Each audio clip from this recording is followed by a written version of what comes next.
एक है अरस्तु का जन्म कहाँ हुआ था। अरस्तु का जन्म कहाँ पर हुआ था? क्वेश्चन नंबर 1 आप मान सकते हो। तो इसी से आपकी शुरुआत हो जाएगी। यहाँ पर एथेंस आप कह सकते हैं, वैसे इसको अगर उस नाम से जानेंगे तो फिर मैसेडोनिया आएगा, ये भी आपको याद रखना है। क्वेश्चन नंबर 2, अरस्तु का जन्म कब हुआ था? अरस्तु का जन्म कब हुआ था? तो आपका आंसर मैंने पहले भी आपको बताया 384 बीसी आपका रहेगा। क्वेश्चन नंबर 3, राजनीतिक मानव समुदाय द्वारा अपनी समस्याओं से निपटने की प्रक्रिया है, ये किसने कहा था? राजनीति मानव समुदाय द्वारा अपनी समस्याओं से निपटने की प्रक्रिया है, यह किसके द्वारा कहा गया था? तो फिर आपका आंसर यहाँ पर सी होगा, Harold Lasswell. Question number next, अरस्तु अपने किस विचार के कारण राजनीतिक विज्ञान के पिता कहलाते हैं? कौन से विचार की वजह से अरस्तु को राजनीतिक विज्ञान का पिता कहा जाता है? क्रांति, दास प्रथा, वर्गीकरण या फिर नागरिकता? तो आपका आंसर ए रहेगा, क्रांति रहेगा, जिसको आप लोग रिवॉल्यूशन कहते हैं।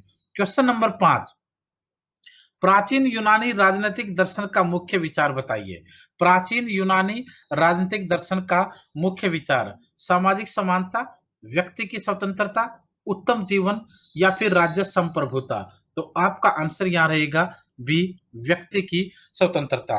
प्राचीन यूनानी राजनीतिक दर्शन का मुख्य विचार व्यक्ति की स्वतंत्रता होता था।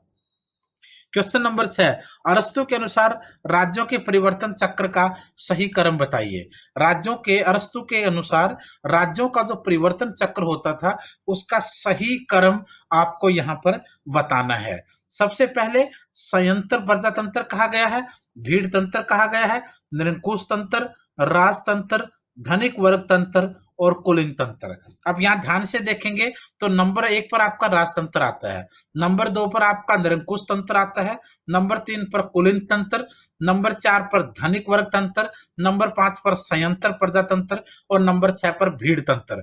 तो इस तरीके से आपका जो आंसर यहाँ बनेगा वो ए बनेगा, यानी ए आपका यहाँ पर आंसर आ जाएगा।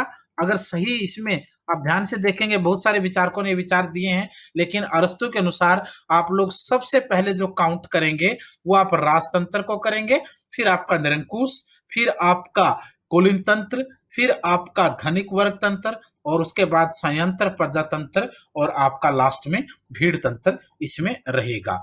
तो इसके अलावा नेक्स्ट क्वेश्चन की तरफ बढ़ते हैं हम लोग। क्वेश्चन नंबर 7, निम्न कथनों पर विचार कीजिए।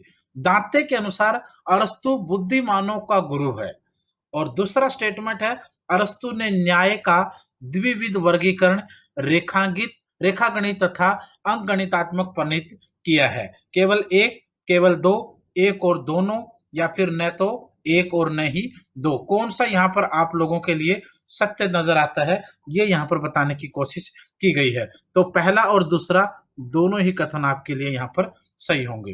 क्वेश्चन नंबर 8, निम्न कथनों पर विचार कीजिए। निम्न कथनों पर विचार करना है। अरस्तु की शिक्षा योजना राज्य के सभी वासियों के लिए है। नंबर 2, अरस्तु ने संगीत को अनावश्यक एवं अत्यधिक विशेषता प्रदान की है। तो अगर आप तीन कथनों पर देखेंगे तो कौन सा कथन, पहला कथन सही है, दूसरा कथन सही है, ए और बी दोनों सही हैं। न तो ए सही है और न ही बी दूसरा सही, यानी बैस दूसरा जिसको आप लोग ए और बी दोनों में काउंट करोगे। तो यहाँ पर आपने देखना है ए और बी दोनों या ए और बी कोई भी नहीं। तो देखिए दोबारा एक बार ध्यान से क्वेश्चन को पढ़ने की, इन क्वेश्चनों पे थोड़ा सा आपको फोकस करना पड़ेगा। अरस्तु की शिक्षा योजना राज्य के सभी वासियों के लिए, ये गलत हो जाएगा क्योंकि उसने ऐसा नहीं कहा है। अरस्तु ने संगीत को अनावश्यक एवं अत्यधिक विशेषता प्रदान की है। तो यहाँ पर आपका जो आंसर होगा वो सिर्फ बी रहेगा। क्वेश्चन नंबर 9, अरस्तु के अनुसार स्त्री और पुरुष की आयु विवाह के वक्त होनी चाहिए। क्या उन्होंने बताया? स्त्री की 38, पुरुष की 28, स्त्री की 28, पुरुष की 38, स्त्री और पुरुष दोनों की 18, स्त्री की 18 और पुरुष की 38। तो यहाँ आप लोग क्वेश्चन नंबर आंसर आपका जो है वो डी की तरफ रहेगा। क्वेश्चन नंबर आपका हम चलते हैं 10वें पर। अरस्तु अपने आदर्श राज्य में किन कार्य वर्गों को नागरिकता से वंचित करता है? कौन से वर्गों को नागरिकता से वंचित करता है अरस्तु? सैनिक, पुरोहित, विधायक, कारीगर। तो फिर आपके सामने इसका आंसर है कारीगर। क्वेश्चन नंबर 11, अरस्तु ने क्रांति के कारणों में सर्वाधिक जोर किस पर दिया है? अरस्तु ने क्रांति के कारणों में सबसे ज्यादा, मैंने आपको बताया, सबसे ज्यादा जोर अरस्तु ने क्रांति के कारणों में जो दिया है वो आर्थिक कारणों को उसने अलग तरीके से हालांकि माना भी है, लेकिन इसमें दो तीन चीजें उसकी रहेंगी। एक तो उसने आर्थिक असमानता को भी बताया है, सामाजिक कारण भी उसने कुछ न कुछ बताए हैं, मनोवैज्ञानिक कारण भी बताए हैं और धार्मिक कारण भी बताए हैं, लेकिन यहां पर जो आपका आंसर रहेगा वो रहेगा आर्थिक कारण। क्वेश्चन नंबर आपका 12वां, अरस्तु ने राज्य के विकास का वर्णन करने के लिए जिस पद्धति का प्रयोग किया वह थी। अरस्तु ने राज्य के विकास का वर्णन करने के लिए किस पद्धति का प्रयोग किया था? तो आपका आंसर डी रहेगा, स्वदेशात्मक। क्वेश्चन नंबर 13वां, संवैधानिक सरकार की अवधारणा सबसे पहले किसके द्वारा दी गई? संवैधानिक सरकार, कॉन्स्टिट्यूशनल गवर्नमेंट का जो कंसेप्ट था वो सबसे पहले किसके द्वारा दिया गया? प्लेटो द्वारा, अरस्तु द्वारा, बोंदा द्वारा या मैकियावेली द्वारा? तो आपका आंसर रहेगा अरस्तु के द्वारा। पॉलिटिक्स की पुस्तक के बाद या फिर एथेंस के लिए संविधान बनना हो, दुनिया के बहुत से संविधानों को पढ़ करके एक अनोखा संविधान लिखना हो, ये सारा काम अरस्तु का ही था। क्वेश्चन नंबर 14, प्लेटो न्याय के अनुसार निरपेक्ष अवधारणा, सापेक्ष अवधारणा, केवल व्यक्ति के लिए महत्वपूर्ण, केवल समाज के लिए महत्वपूर्ण? तो फिर आपका आंसर रहेगा निरपेक्ष अवधारणा। क्वेश्चन नंबर 15वां, निम्नलिखित में से किसने संपत्ति को स्वाभाविक माना है? किसने संपत्ति को स्वाभाविक माना? सुकरात ने, अरस्तु ने, हाब्स ने या फिर जीएस मिल ने? तो आपका आंसर होगा अरस्तु यानी अरिस्टोटल। अरस्तु ने संपत्ति को स्वाभाविक माना है। क्वेश्चन नंबर 16वां, किसे राजनीतिक विज्ञान का जनक माना जाता है या कहा जाता है? किसको राजनीतिक विज्ञान का जनक कहा जाता है? अरस्तु को। इसके अलावा भी बहुत सारे सब्जेक्ट हैं जिनका फाउंडर उनको माना जाता है। क्वेश्चन नंबर 17, किसका यह विचार है कि राज्य व्यक्ति से पूर्व है? किसने ये कहा कि राज्य पहले है? प्लेटो, अरस्तु, हाब्स या फिर हिगल? तो आपका आंसर यहाँ पर बी रह जाएगा। क्वेश्चन नंबर 18, किसने कहा कि निर्धनता अपराध व क्रांति की जननी है? कौन ऐसा था जिसने ये कहा कि जो निर्धनता है, जो गरीबी है, वो अपराध यानी क्राइम और क्रांति यानी रिवॉल्यूशन का कि जनक है, जननी है, उसी की वजह से ये सब पैदा होता है? अरिस्टोटल, प्लेटो, होमर या फिर एक्विनास? तो यहाँ आपका जो आंसर रहेगा वो अरिस्टोटल यानी अरस्तु रहेगा। क्वेश्चन नंबर 19, अरस्तु के अनुसार राज्य पर शासन करने वाले राजमर्मज्ञ में निम्नलिखित गुणों में से कौन सा गुण अपेक्षित है? तर्क बुद्धि, ज्ञान, दूरदर्शिता या फिर संपत्ति? तो आपका आंसर यहाँ रहेगा तर्क बुद्धि, उसके अंदर तर्क बुद्धि होनी जरूरी है। क्वेश्चन नंबर 20, राज्य का जन्म जीवन की आवश्यकताओं के लिए हुआ है और सुखी जीवन के लिए विद्यमान है। यानी राज्य का जन्म जीवन किसका? मनुष्य का। राज्य का जन्म मनुष्य के जीवन की आवश्यकताओं के लिए हुआ है और सुखी जीवन के लिए विद्यमान है। यह कथन या यह विचार किस व्यक्ति के रहे हैं? तो आपका आंसर यहाँ अरस्तु आ जाएगा। क्वेश्चन नंबर 21वां, निम्नलिखित में से यह किसका विचार है कि समानता अप्राकृतिक एवं अवांछनीय है? किसने यह कथन कहा कि जो समानता है, जो इक्वलिटी है, वो अप्राकृतिक है यानी अननेचुरल नहीं है या फिर अवांछनीय है, जो नहीं होनी चाहिए? प्लेटो, अरस्तु, गांधी या फिर लास्की? तो आपका आंसर यहाँ भी अरस्तु रहेगा। अरस्तु ने ही एक प्रकार से समानता को अप्राकृतिक और अवांछनीय कहा है। क्वेश्चन नंबर 22, अरस्तु ने राज्य के विकास का वर्णन के लिए जिस पद्धति का प्रयोग किया वह कौन सी थी? किस पद्धति का उसने प्रयोग किया? तो आपका आंसर डी हो जाएगा। क्वेश्चन हो चुका ऑलरेडी। क्वेश्चन नंबर 23, किसने कहा कि विधि इच्छा से अप्रभावित विवेक है? किसने ये कहा कि विधि इच्छा से अप्रभावित विवेक है? यह कथन किसका है? तो फिर आपका जो आंसर रहेगा वहां ये भी अरस्तु आएगा। क्वेश्चन नंबर 24, विवरणात्मक न्याय का अग्रणी प्रतिपादक था। विवरणात्मक न्याय का अग्रणी प्रतिपादक कौन था? सुकरात, प्लेटो, राल्स या फिर अरस्तु? तो आपका आंसर डी रहेगा। क्वेश्चन नंबर 25, राज्य परिवार का संवर्धन है, यह कहा है।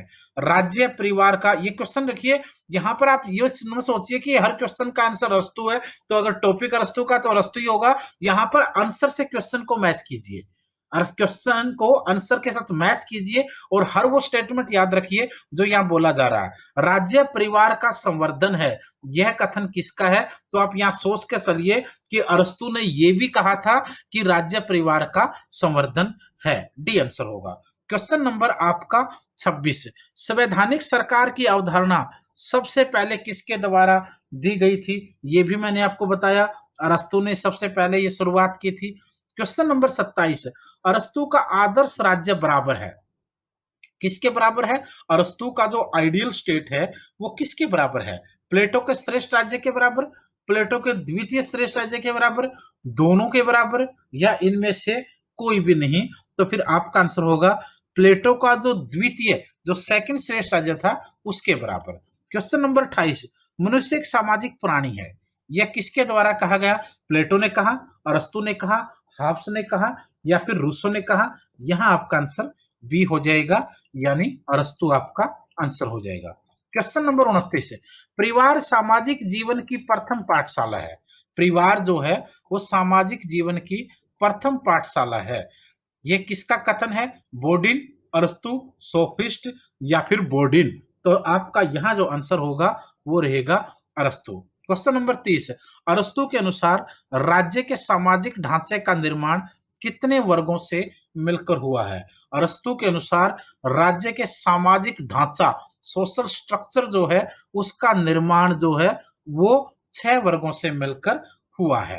क्वेश्चन नंबर नेक्स्ट 31वां, अरस्तु के अनुसार राज्य एक क्या है? नकारात्मक बुराई है, नकारात्मक अच्छाई है, सकारात्मक बुराई है, या फिर सकारात्मक अच्छाई है? तो यहाँ आपका आंसर होगा अरस्तु के अनुसार राज्य एक एक प्रकार से सकारात्मक बुराई अच्छाई है, पॉजिटिव गुडनेस है, क्योंकि उसने इसको इसी तरीके से लिया है। क्वेश्चन नंबर 32वां, पॉलिटिक्स कितने भागों में विभाजित है?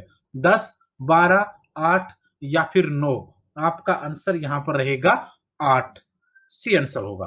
क्वेश्चन नंबर आपका 33वां, पॉलिटिक्स प्राचीन काल से हमें प्राप्त होने वाली सर्वाधिक महत्वपूर्ण निधि है, यह कथन किसका है? ब्राउले, जेलर, फस्टर, अरस्तु? आपका आंसर जो यहां रहेगा वो रहेगा ब्राउले, ए आपका आंसर इसमें हो जाएगा। क्वेश्चन नंबर आपका हम चलते हैं 34वें पर, अरस्तु द्वारा लिखित सबसे महत्वपूर्ण ग्रंथ, अरस्तु के द्वारा लिखा गया सबसे महत्वपूर्ण, अगर महत्वपूर्ण की बात करेंगे तो काफी सारे ग्रंथ उसके रहे, लेकिन एक अगर छांटना हो तो देन आपका आंसर ए रहेगा, पॉलिटिक्स रहेगा। क्वेश्चन नंबर 35, अरस्तु द्वारा लिखित ग्रंथों की संख्या लगभग कितनी है? तो आपका आंसर 400 प्लस उनकी रचना रही। 36वां क्वेश्चन, अरस्तु किसका प्रधान कितने वर्षों तक रहा? अरस्तु राज्य के एक आप मौलिक व्यक्ति से लेकर के एक आप सोच सकते हैं सिकंदर के गुरु तक का पद उनको मिला, और काफी सारी ख्याति वर्ल्ड भर में उनको बाद में प्राप्त भी हुई। तो आपका आंसर यहाँ पर एक सेकेंड, सी आपका आंसर होगा 12। नेक्स्ट क्वेश्चन है 37वां, अरस्तु द्वारा स्थापित शिक्षालय का नाम, अरस्तु द्वारा स्थापित शिक्षालय का नाम बताना है, तो आपका आंसर बी रहेगा, लिशियम होगा। 38वां, अरस्तु किसका शिष्य था? अरस्तु प्लेटो का शिष्य था। 38वें क्वेश्चन के बाद आपका क्वेश्चन है 39वां, अरस्तु को किन विषयों में विधिवत रुचि व ज्ञान प्राप्त था? तो आपका आंसर जीव विज्ञान, भौतिक विज्ञान, तर्क शास्त्र, बहुत से आ जाएंगे, धर्मशास्त्र वगैरह में इनको डिस्कस कर चुका हूं। नेक्स्ट क्वेश्चन है 40वां, अरस्तु किन किन शासन पद्धतियों को महत्व देते थे? कौन सी शासन पद्धतियों को महत्व देते थे? अलपतंत्र, नित्यता, प्रजातंत्र, सभी आपका आंसर आ जाएगा। क्वेश्चन नंबर 41, महिलाओं को सर्वप्रथम शासन व्यवस्था में शामिल होने की अनुमति किसने दी थी?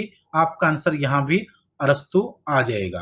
क्वेश्चन नंबर 42, किसको वीरता पुरस्कार से नवाजा गया था?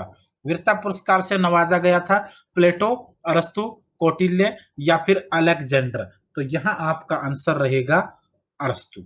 नेक्स्ट क्वेश्चन है 43, पश्चिमी दर्शन का अध्ययन किया था, पश्चिमी दर्शन का अध्ययन करने वाला कौन था इनमें से प्लेटो, फ्लेमिंग, चाणक्य या फिर कौटिल्य? तो आपका आंसर यहाँ रहेगा बी यानी फ्लेमिंग। नेक्स्ट क्वेश्चन है, कविताओं के अध्ययन व रचना को कौन पसंद करता था? कविताओं के अध्ययन व रचना को पसंद करता था अरस्तु। तो ये 44 क्वेश्चन थे जो बार-बार अलग-अलग एग्जाम में पूछे जा सके हैं और आगे भी आने की उम्मीदें पूरी-पूरी हैं। पूरे का कुछ ऐसे फैक्ट हमने जाने जो अरस्तु के जीवन से संबंधित थे।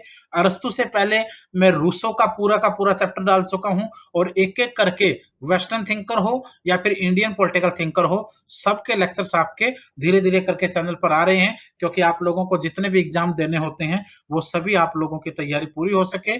पूरे इंडिया में हमारा स्टडी मटेरियल तो बाय कोरियर जाता ही है, जिसको आप लोग डिस्क्रिप्शन में नंबर है या वैसे मैं बता देता हूँ 8447410108 इस नंबर के ऊपर आप लोग कॉल या व्हाट्सएप पर बात करके पूरे भारत में इसे कोरियर से मंगवाते हैं।